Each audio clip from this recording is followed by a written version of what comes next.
Let me tell you a story. A backstory, if you will. It all started when I played Shadow Warrior 2.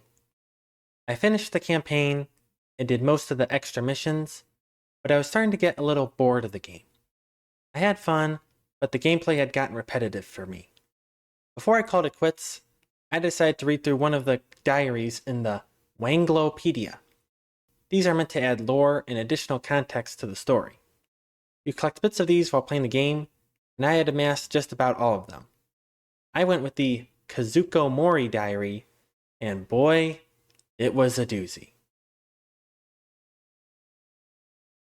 Mom is really angry today. What is her problem?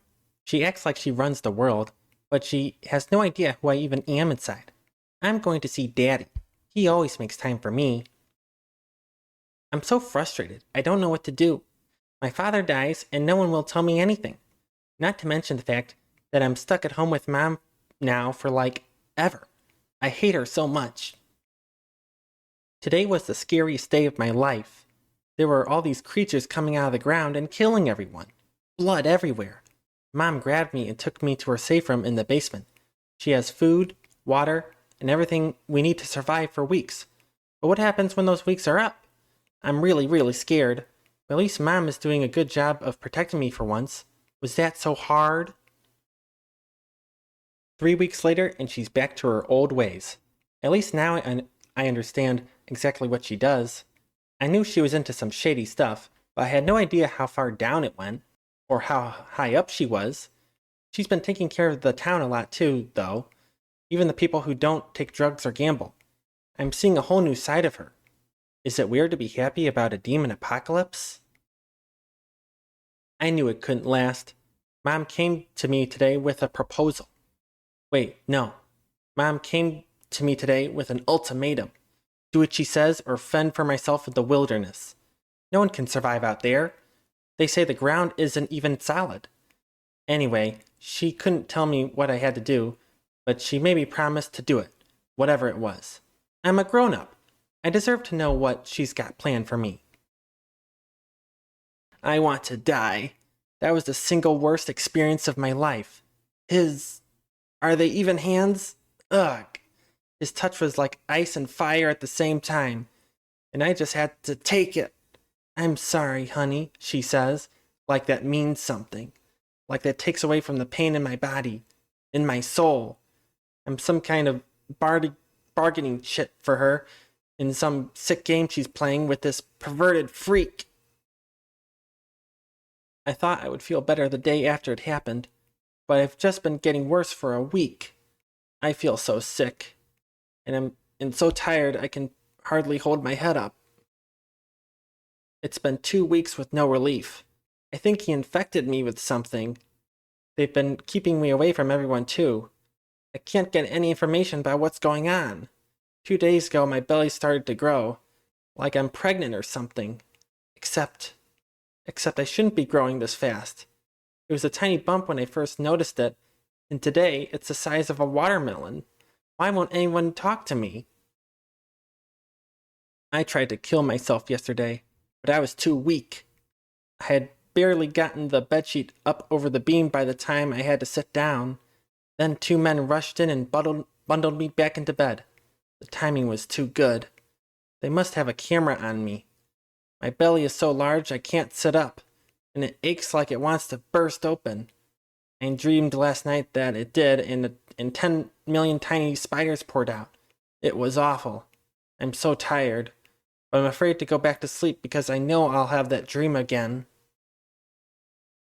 The pain is worse than ever today, but something wonderful happened. I spoke to my baby. I know it sounds crazy, so maybe that's the explanation, but I swear I could hear her plain as day. Mama, I love you, she says, and then she asks me questions about the world. We talked for hours. I swear I told her everything I knew. It's funny though, the nurses don't seem to be able to hear her. Oh well, their loss. She's wonderful. I decided to name her Kamiko. Wait till Mom hears about this. She'll be so happy. She's going to be a grandma. I'm as big as a house and the pain is terrible. But I'm so happy today. I spoke to Kamiko again, and she says she's coming to see me. She says she needs to see me right away so she can hold me and love me and take care of me. Isn't that silly? Who ever heard of a child taking care of her parent? Certainly not one as young as me, or her for that matter. Anyway, she says she's going to come out and see me this afternoon, which is ridiculous. I've only been pregnant for 3 weeks. Ah well, kids say the silliest things. So yeah, after I read that, I uninstalled the game. And I went away thinking that was the cringiest and most unnecessary backstory in an FPS ever. That is, until I played Wolfenstein: The New Order. This was another game I played through and enjoyed overall. I didn't get sick of it the same way with Shadow Warrior 2, but it helps that there weren't dozens of bonus missions to wear me down. After the credits rolled, I wanted to check out this game's diary entries. Here, it's called Ramona's Diary, and it's the apparent backstory of Anya Oliwa, a partner and lover of BJ Blazkowicz. It's pretty long, but can be summarized as her documenting all the different scenarios in which she has killed Nazis, as well as her deep feelings of loneliness. However, about a third of the entries tell of a very disturbing series of events. Take it away, Anya! Ramona writes, May 2nd, 1941. The Nazi appears to become sleepy after climaxing. I learned this as his little soldiers were leaking out of me onto his sheets, and his face turned blue. From the rope I applied to his neck in his slumber. Tomorrow is my 18th birthday. May 29th, 1941. The Nazi appears to have been brought up lazy. I've learned this when I outran 3 of them carrying a crate of grenades. I think I'm pregnant. I wish I knew how to use a gun. August 9th, 1941. The Nazi appears to be highly gullible. I learned this as I pretended I was drowning and he dove in to save me, body armor and all. I had only to apply the gentlest of pressures to push him down until he stopped struggling. I am pregnant. It's not showing, but I think mother suspects. I've decided to find an apartment for myself. August 30th, 1941. I have my own apartment 2 floors above the bakery. I can't have this Nazi baby inside me anymore. It has to come out. I took some pills from my mother's cabinet. They did not work. All they did was make me sick. Ramona writes, September 3rd, 1941. The Nazi appears to be a reckless driver. I learned this after I cut his brake line and his car went over a cliff as he drove down the mountain. I didn't see it happen, but there was a picture in the paper. I had a friend at the university who successfully terminated her pregnancy through consumption of pennyroyal oils. I have written her for instructions. September 13th, 1941. A letter arrived from London today. I have procured a vial of pennyroyal oil. I have stolen some antibiotics from Mother. I won't be coming to work tomorrow. September 14th, 1941. Pain unbearable. Won't stop bleeding. Ramona writes, September 20th, 1941. Still alive. The Nazi baby is gone. After the weekend, I go back to work. I have patients to tend to. I have Nazis to kill. After I read that, I uninstalled the game. And I thought that was the cringiest and most unnecessary backstory in an FPS ever. But then it hit me. I thought the same thing about Shadow Warrior 2. And thus, the idea for this video was born. I'll be breaking down all the similarities and differences between these 2 diaries and decide which of the 2 is more deserving of being called cringy and unnecessary. Let's begin. For starters, they're both stories in bombastic FPS games, and they're both about pregnancy. I guess it was a trend from 2014 to 2016 to explore this kind of subject matter. But seriously, one might ask, why would anyone think these dark stories belong in any action-packed game? Well, one theory is that they exist to score points for maturity. Like, oh wow, this game tackles a wide variety of heavy topics. How mature. And you could argue that if the player is willing to pause the action and read something, it might as well be anything. Well, I would argue that if the main appeal of your game is slicing up demons with katanas while cracking jokes at their expense, or blasting Nazis on the moon with a laser cannon, you shouldn't ruin that appeal with something that makes the player feel bummed out. It would help if these story ideas were at least executed better, but they both fall short. For Kazuko Mori's diary, it kind of comes off as the writer's fetish. The lines talking about how huge her pregnant belly is are more than a little gross. And for Ramona's diary, it's just plain depressing. Hearing about her killing her child with no remorse and then going back to business as usual was so saddening.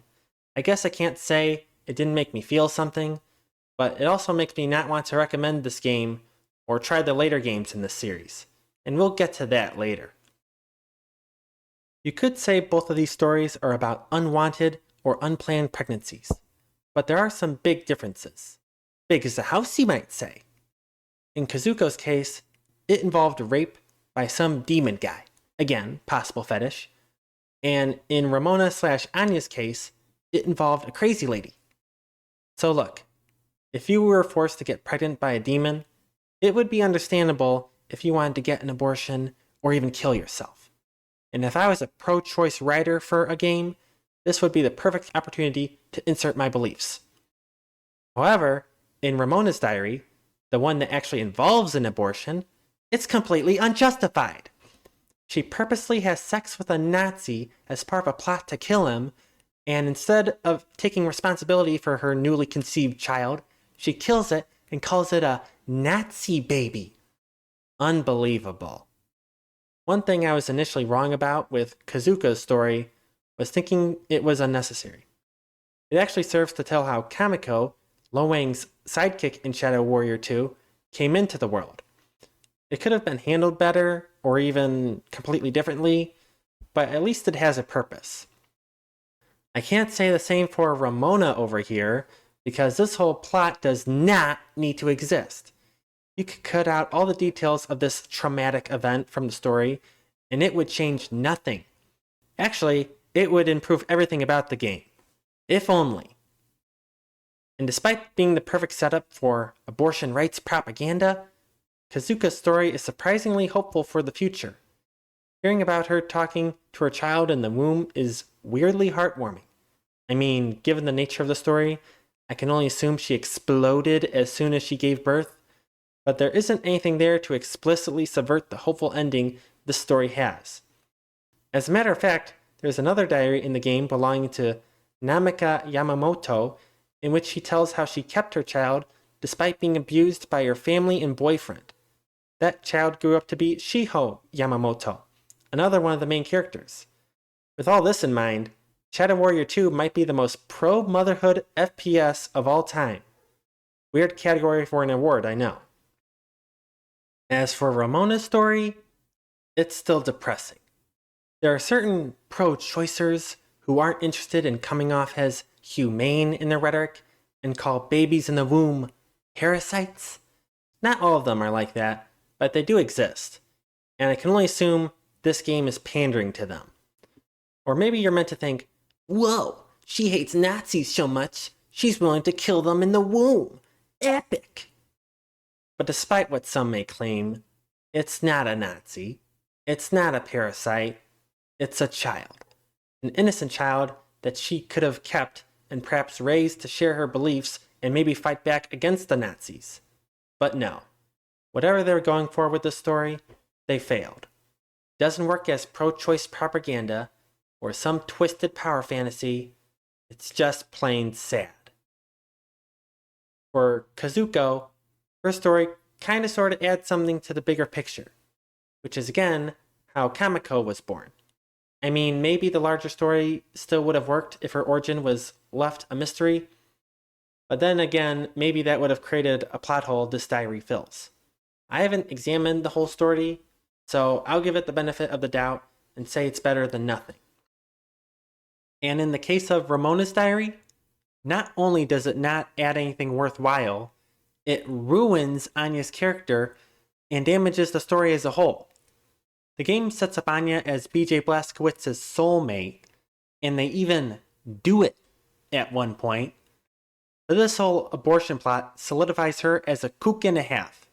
I mean, if the diary was only about her obsessively killing Nazis outside of the womb, she'd still be a kook, but at least an endearing one. And considering BJ has mental problems himself, thanks to some shrapnel, I could have said, "Aw, BJ and Anya make such a cute couple. I hope they get to be mentally ill together forever." But no, after reading those receipts, I'm like, BJ, you need to get yourself a girl that has her screws on tight. However, the writers don't share my thoughts, and at the end of the sequel, BJ proposes to Anya, and in the next game you play as their daughters. And there's this moment in the sequel where a topless, pregnant Anya is gunning down Nazis, and I'm like, oh, now pregnancy's badass, huh? Where was that last game? Oh yeah, 'cause it was a Nazi baby, and not a BJ baby. Ugh. And that's why I won't be bothering with the later games. If that's who they're pairing BJ with, consider me disinterested. One more detail about Ramona's diary. Why is it called that? Well, according to the wiki, that's the name of her cousin. It's possible Ramona wrote some of these entries, and in the last entry, Anya says, "Some of these things may have happened to me," which makes things ambiguous. Was it Anya or Ramona who got an abortion? Well, we aren't meant to know. So I guess there's a chance Anya is innocent of this crime, but I'm still not interested in seeing her relationship with BJ develop.